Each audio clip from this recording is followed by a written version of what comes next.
Hello दोस्तों, स्वागत है आप सभी का YouTube channel the DM sum point पर। उम्मीद करते हैं आप सब बहुत अच्छे होंगे और आप सबकी पढ़ाई शानदार चल रही होगी। दोस्तों, आज की क्लास में हम पाइथागोरस थ्योरम सिद्ध करने वाले हैं, जो कि आप सभी के लिए मोस्ट इंपॉर्टेंट है। तो चलिए शुरुआत करते हैं आज की क्लास और इस थ्योरम को कैसे सिद्ध किया जाएगा सीखते हैं। देखिए, पाइथागोरस थ्योरम क्या है। किसी समकोण त्रिभुज में कर्ण का वर्ग शेष अन्य दो भुजाओं के वर्गों के योगफल के बराबर होता है। यानी कि कोई भी समकोण त्रिभुज है तो उसमें कर्ण का वर्ग अन्य दो शेष भुजाओं के वर्गों के योगफल के बराबर होगा। चलिए चित्र बनाते हैं, उसके बाद फिर समझते हैं। देखिए, यहां पर मैं एक समकोण त्रिभुज बना दे रहा हूं, ठीक है। उसके बाद इसमें समझेंगे।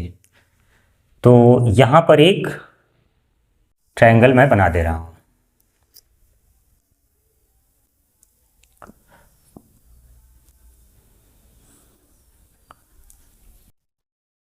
समकोण त्रिभुज किसे कहते हैं? कोई भी त्रिभुज समकोण त्रिभुज कब कहलाता है? अगर किसी समकोण त्रिभुज में एक कोण का मान क्या हो जाए 90 डिग्री, उसे कहते हैं समकोण त्रिभुज। तो यहां पर मैंने ये जो कोण है 90 बना लिया है। तो चलिए इसका नाम भी रख दिया जाए। तो मान लेते हैं ये जो ट्रायंगल है इसका नाम है ए बी सी, ठीक है। किसी भी समकोण त्रिभुज में तीनों भुजाओं का नाम फिक्स है। समकोण के सामने वाली भुजा को कर्ण कहते हैं। यानी कि यहां पर भुजा AC क्या है? कर्ण। और AB और AC, अब जैसे AB क्या है? लंबवत, तो इसको आप लंब कहेंगे और इसको आप क्या कहेंगे? आधार। कर्ण लंब आधार। कर्ण फिक्स रहता है, कर्ण कभी नहीं बदलता। किसी भी समकोण त्रिभुज में समकोण के सामने वाली भुजा कर्ण कहलाती है। बाकी लंब और आधार ये एंगल के अनुसार चेंज होते रहते हैं, ठीक। जब आप सवाल पढ़ेंगे तो आपको समझ में आ जाएगा। फिलहाल हमें यहाँ थ्योरम को सिद्ध करना है।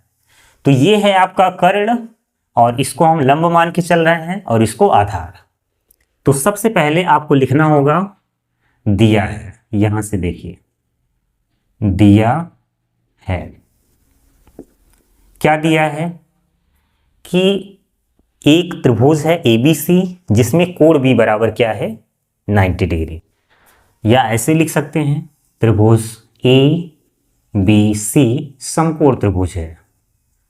समकोण त्रिभुज है।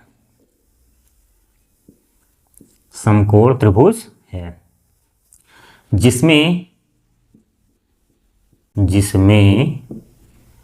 कोण B बराबर क्या है? 90 डिग्री, ठीक है। इतना पर्याप्त है जानकारी। अब यहां पर लिखेंगे सिद्ध करना है।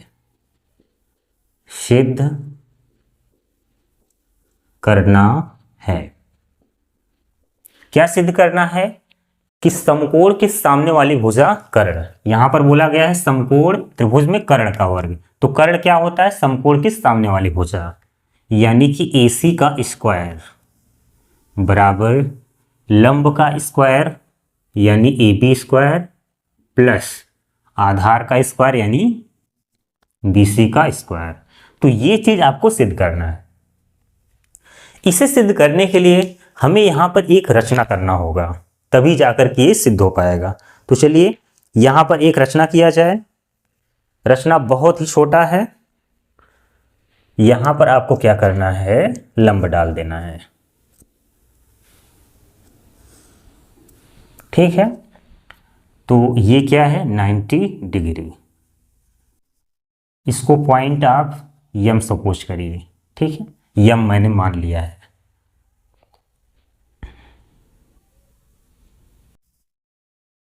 ठीक है। तो यहां पर रचना क्या है? BM लंब है AC पर। रचना क्या है? BM लंब है AC पर। बहुत ही छोटी सी रचना है। तो यहां पर लिखेंगे रचना। आराम से समझिए, जल्दबाजी में नहीं, ताकि हर एक चीज को अच्छे से आप समझ पाए। तो यहां पर रचना में क्या है? BM लंब है किस पर? AC पर। ये लंब का प्रतीक है। अब यहां पर इसको सिद्ध करेंगे, उत्पत्ति। ठीक है, इसकी उत्पत्ति कैसे की जाए। देखिए, आपने सिमिलर ट्रायंगल पढ़ा ही होगा कि दो ट्रायंगल सिमिलर कब होते हैं, और दो ट्रायंगल सिमिलर होने के लिए क्या क्या शर्तें हैं। ए यानी कि अगर दो त्रिभुज में तीनों संगत कोण बराबर हो जाए तो त्रिभुज समरूप हो जाता है, या फिर दो त्रिभुजों में संगत भुजाओं का अनुपात बराबर हो जाए तो भी त्रिभुज समरूप हो जाता है, या फिर दो त्रिभुजों में दो संगत भुजाओं का अनुपात बराबर हो और उनके बीच एक अंतरित कोण बराबर हो जाए तो भी त्रिभुज समकोण हो जाता है और समरूप हो जाता है। आप ट्रिपल ए को ए भी कह सकते हैं, क्योंकि जब दो त्रिभुजों में दो कोण बराबर होगा तो तीसरा अपने आप बराबर हो जाता है। ठीक, तो यहाँ पर इस चीज़ को समझने के लिए मैं इसको दो भागों में बांट दे रहा हूँ। जैसे यहाँ पर एक दिख रहा है, तो इसको अच्छे से समझने के लिए हम यहाँ पर एक काम करते हैं, दो त्रिभुज बना लेते हैं। कौन कौन सा, देखिए यहाँ पर छोटा सा बना दे रहे हैं ताकि आप अच्छे से समझ जाएं। ठीक है, इतने में हो जाएगा।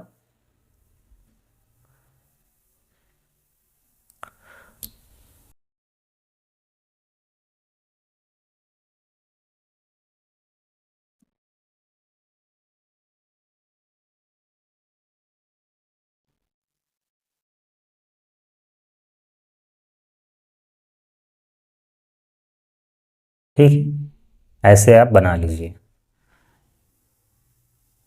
ठीक है, तो ऐसे देखने में भी अच्छा लगेगा। तो यहाँ देखिए, हम इसको किस तरह से अलग कर रहे हैं। ये जो बड़ा वाला ट्रायंगल है ए बी सी, इसको हम यहाँ पर मान रहे हैं ए बी सी। ठीक है, यहाँ पर 90 है, ए बी सी। ये जो त्रिभुज है ए एम बी, इसको अगर आप इस तरह से घुमा दें तो ये यम वाला हिस्सा यहाँ पर आ जाएगा, यानी कि ये समकोण है। यानी कि ऐसे है तो इस तरह से घुमाएंगे तो ये एम भुजा यहाँ पर आ जाएगा, और बाकी ये वाला जो पॉइंट है बी यहाँ पर आ जाएगा। यानी कि आपको इस तरह से पलटना है कि ए एम बी आ जाएगा, और ए बी सी जैसे है वहाँ पर दिख रहा है।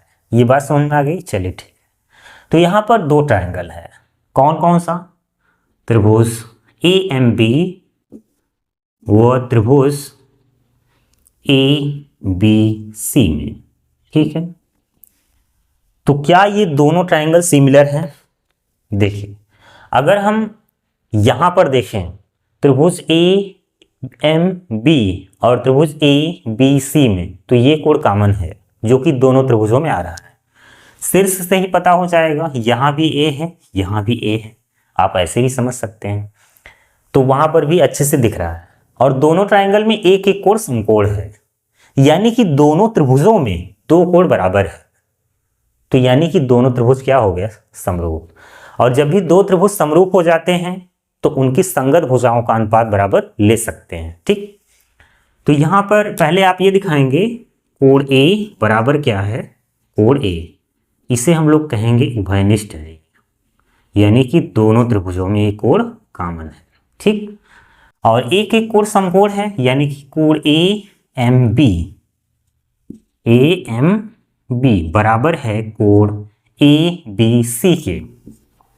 ए बी सी के बराबर कितना है, 90 अंश। तो दो त्रिभुजों में दो कोण बराबर है तो त्रिभुज समरूप हो जाएगा। इसलिए ए मतलब कि एंगल एंगल समरूपता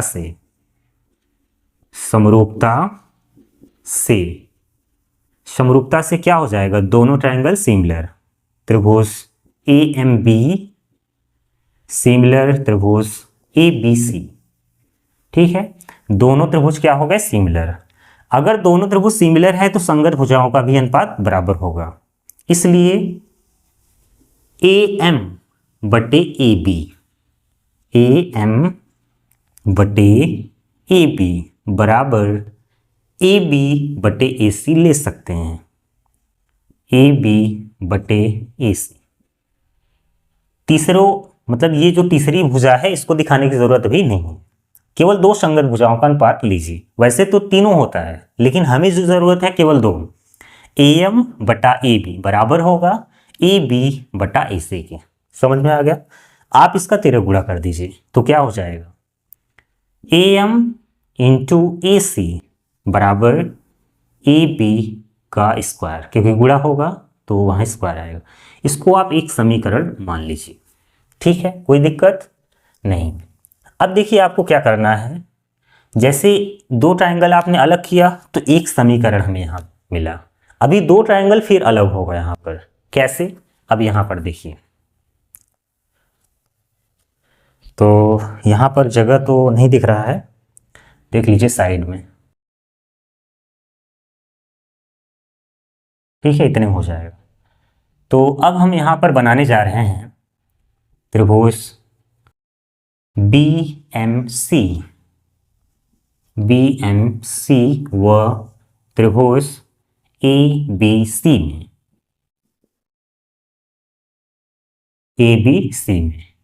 जैसे आपने यहां पर दो ट्रायंगल बनाया था ऐसे ही वहां पर आपको अलग कर देना है ताकि हमें समझने में आसानी हो। वहां पर हो सकता है आपको भुजाओं का अनुपात लेने में दिक्कत करे, लेकिन जब हम अलग बना करके दिखा देंगे तो आपको बहुत अच्छे से समझ में आ जाएगा। तो चलिए बना देते हैं। यहाँ पर दो ट्रायंगल अलग अलग कर दे रहे हैं, छोटा ही बना देंगे, समझ में आ जाएगा।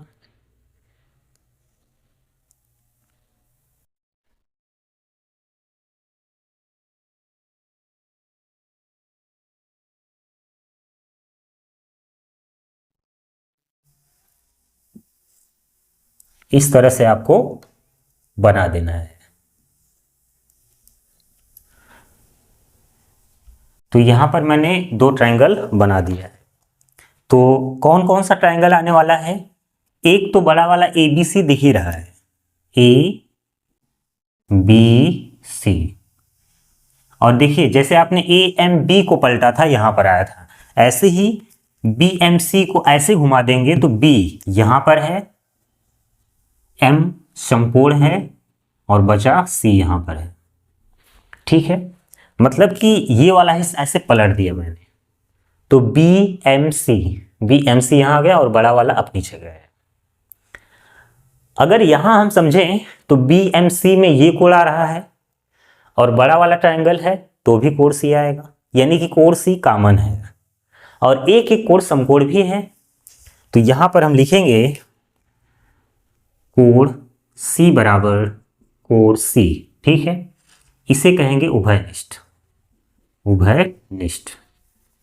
ये कोण कॉमन है और एक एक कोण क्या है, समकोण। BMC बराबर है कोण ABC के, कितना है, 90 अंश, यानी कि 90 डिग्री। इसलिए AA समरूपता से क्या हो जाएगा, दोनों ट्रायंगल सिमिलर, त्रिभुज BMC सिमिलर होगा त्रिभुज ABC के। और जब भी दो त्रिभुज समरूप हो जाते हैं संगत भुजाओं का अनुपात बराबर हो जाता है। तो जैसे आपने यहां पर AM बटे AB बराबर है AB बटा AC के, अब आपको चेंज कर देना है, CM बटे BC या MC जो भी लिखो, MC बटे BC बराबर BC बटा AC। ठीक है, इसलिए MC बटे BC बराबर BC बटे AC, BC बटा AC। यहां तक कोई दिक्कत नहीं। अब आपको जैसे यहां पर तिर्यक गुणा करना था ऐसे आपको यहां पर भी करना है। तो अगर आप तिर्यक गुणा करेंगे तो क्या हो जाएगा, ये इधर आएगा, MC इंटू AC बराबर BC का स्क्वायर, समीकरण नंबर 2। यहां तक कोई दिक्कत नहीं होनी चाहिए, यहां तक अभी कोई दिक्कत नहीं है। अब आपको एक काम करना है, हम यहां पर देख रहे हैं कि AB का स्क्वायर प्लस BC का स्क्वायर है, तो यहां AB स्क्वायर है और यहां BC स्क्वायर है, तो इनका योगफल कैसे आएगा, इसका मतलब हमें दोनों इक्वेशन को जोड़ना होगा। तो चलिए जोड़ देते हैं। समीकरण फर्स्ट प्लस सेकंड से, तो लेफ्ट को लेफ्ट में जोड़ना है और राइट को राइट में। तो यहाँ ए एम इंटू ए सी है, A M into A C plus यहाँ क्या है M C into A C बराबर A B square plus B C square, A B square plus B C का स्क्वायर। यानी कि लेफ्ट को मैंने लेफ्ट में जोड़ा है और राइट को राइट में। अब ये जो लेफ्ट वाला पार्ट है इसमें ए सी कॉमन है, तो हम ए सी को बाहर ले सकते हैं। तो क्या आ जाएगा ए एम, बाहर गया तो ए एम और ये बाहर गया तो एम सी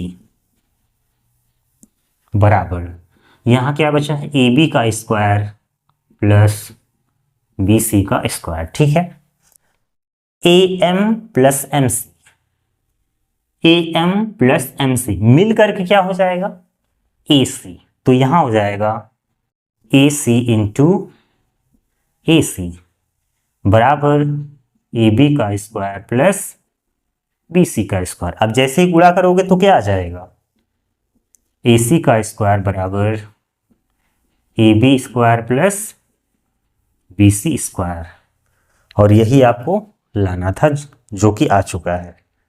तो हम इसको यहाँ पर बंद कर दे रहे हैं। ठीक है,